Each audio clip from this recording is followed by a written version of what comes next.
চলে আসলাম আর একটি নতুন ভিডিও নিয়ে। তো আজকে যে ভিডিওটা হচ্ছে একটি ঠাকুর বাড়ি। প্রতি জায়গায় ঠাকুর বাড়ির কিছু না কিছু নিয়ম থাকে। তো এই জায়গায় ঠাকুর বাড়ির আলাদা একটি নিয়ম আছে, সেই নিয়মটা ভিডিওর মধ্যেই বলবো। তো পুরো ভিডিওটা দেখো, দেখলে তোমরা বুঝতে পারবে। তো এখন আছি, দেখতে পাচ্ছ পিছনে যে ঘরের একটা রুম দেখতে পাচ্ছ, এটা কিন্তু ঠাকুরের রুম। তো ঠাকুর বাড়ির রুমটা তোমাদের দেখাবো এবং এই মন্দিরে যার আন্ডারে আছে মন্দিরটি, তো ওনার সাথেও কিছু কথা বলবো এবং তোমাদেরকে শেয়ার করব। ভালো লাগলে অবশ্যই কমেন্টে লিখবে এবং তোমাদের কিছু জানা থাকলে সেটাও বলবে, আমি অ্যান্সার দেওয়ার চেষ্টা করব। তো চলো ভিডিওটা শুরু করা যাক। গাইজ, দেখতে পাচ্ছ বাবা বেরিয়ে এসছেন। ইনি বিভিন্ন রকম ওষুধ দিয়ে যত রকম সমস্যা আছে তার সমাধান করার চেষ্টা করেন। তো এনার মুখে কিছু কথা শুনবো, তার আগে আমরা রাস্তাটা দেখিয়ে দিচ্ছি। তো দেখতে পাচ্ছ এই যে রাস্তাটা দেখছো, এইটা হচ্ছে বর্ধমান কানলা রুটের লাইনের বাস দিয়ে আসা যাবে। তো হাটগোবিন্দপুরে আছে এই মন্দিরটি। পুরো ভিডিওটা দেখো, দেখলেই তোমরা বুঝতে পারবে। তো রাস্তার উপরেই কিন্তু মন্দিরটি আছে, তো পাশে বলতে পারো। তো তোমাদের ল্যান্ডমার্ক হিসেবে তোমাদের বলে রাখি যে এরকম একটি দোকান আছে কমলা ভান্ডার। তো এই দোকানটা হচ্ছে তোমরা ল্যান্ডমার্ক হিসেবে তোমরা জেনে রাখো। আশা করি তোমাদের অসুবিধা হবে না।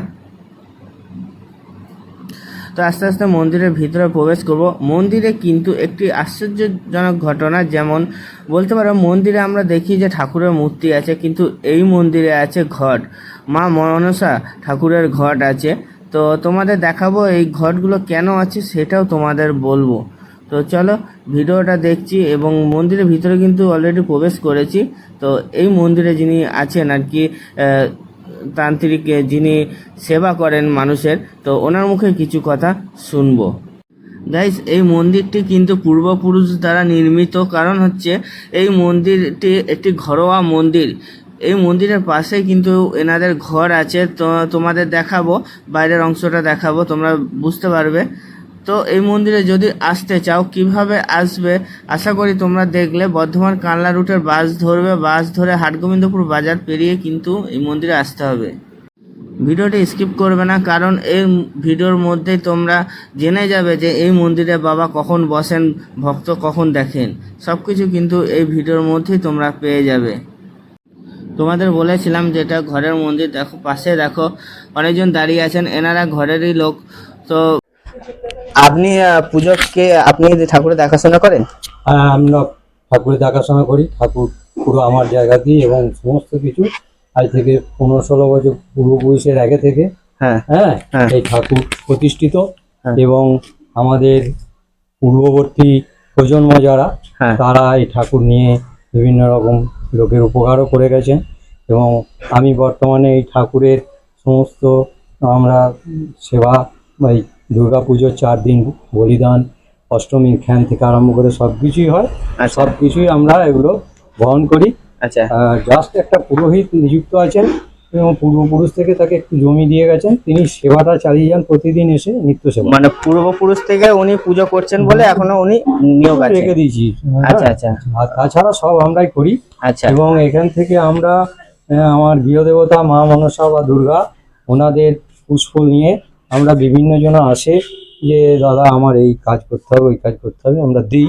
সেই হিসাবে তাদের কাজ হয় বলেই তারা আসে দূর দূরান্ত থেকে, তাদেরকে দিই এবং তারা সাফল্য লাভ করে।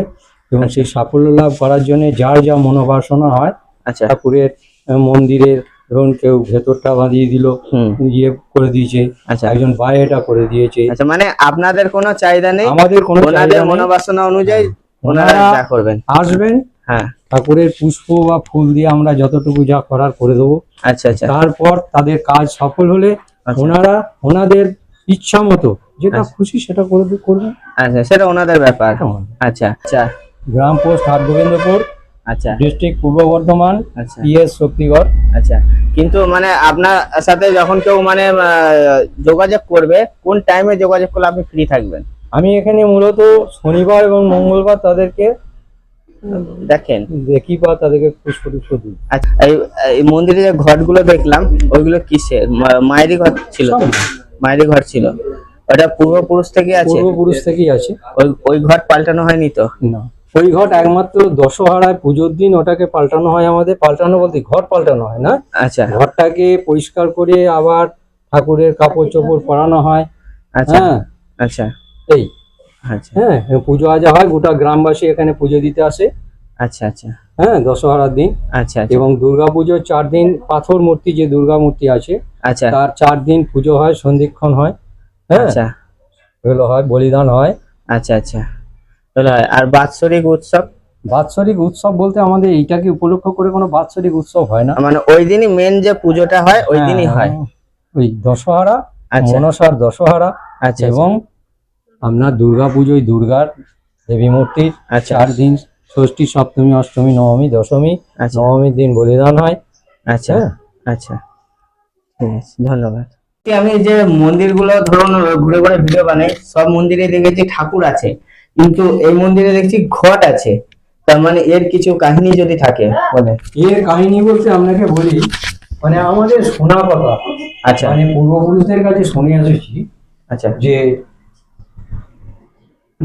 এটি দুটো ঘর, এই ঘটে একজন, মানে পূর্বপুরুষদেরই কাহিনী, যে একজন মানত করেছিল যে আমি বলিদান দেবো। আচ্ছা তা বলিদান দেবো বলে তিনি পাঁঠা রেখে দিয়েছিলেন একটা। সেই পাঁঠাটা হঠাৎ তার জামাই আসে। আচ্ছা জামাই বাড়িতে আসার পরিপ্রেক্ষিতে সেই পাঁঠাটিকে বাড়িতে কেটে জামাইকে খাওয়ায়। আচ্ছা আর জামাইটাকে খাওয়ানোর পর সেই জামাই কিন্তু মারা যায়, হঠাৎ অসুস্থ। আচ্ছা সেইটার বলির পরিপ্রেক্ষিতে পাঠা। বলির আচ্ছা আচ্ছা সেইটার পরিপ্রেক্ষিতে ঠাকুরের ঘটের কানায় নাকি আঘাত করে। আচ্ছা এই কানায় আঘাত করার পর এই ঘর রক্তে পরিপূর্ণ হয়ে যায়। ঘট ঘর আচ্ছা রক্তে পরিপূর্ণ হয়ে যায় ঘর। আচ্ছা দিয়ে তারপরে সেই থেকেই আমাদের এই ঘট আছে। এবং এই ঘটে দশমীর দিন সমস্ত কাপড় চোপড় পরানো হয় মাঠে, এই ঘরটাকে সাজানো হয়। আচ্ছা এবং ওই দশহরার দিন সবাই পুজো নিয়ে আসে, গোটা গ্রামবাসী আচ্ছা পুজো হয়।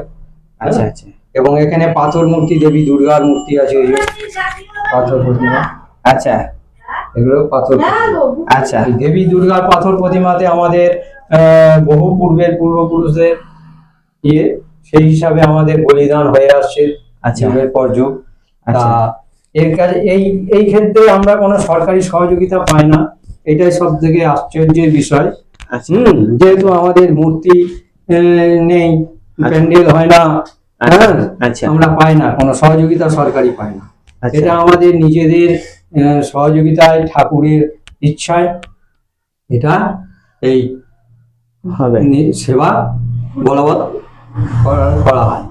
আচ্ছা আচ্ছা এটা এটা কি ঠাকুরের? মনসা, এটা মনসা দুই বোন। আচ্ছা মনসা ঠাকুর আর শুভ মনসা ঠাকুর। আচ্ছা আচ্ছা হ্যাঁ, আমি ঠাকুরকে সাজান, তা সেইভাবেই আমরা করে আসছি। কেননা নতুন ভাবে আমরা যদি আবার ঠাকুর আনতে চাই, তাহলে সেটা তো একটা খারাপ জিনিস হবে। যেটা পরবর্তী পদক্ষেপে তারা পরবর্তী বহু আদির এটা ঠাকুর, আচ্ছা। মানে অনেক পুরুষের 14 পুরুষ বেশি তো কম হবে না তখনকার দিনের ঠাকুর। হ্যাঁ হ্যাঁ, মা মনসা এই দুর্গাপুজোর সময় এখানে পাঁঠা বলি হয়। আচ্ছা আচ্ছা, তারপর আমাদের এখানে নিত্য সেবা হয়, পুজো আজা অর্চনা, সবাই এখানে পুজো দেয়, দশহরা পুজো দেয়।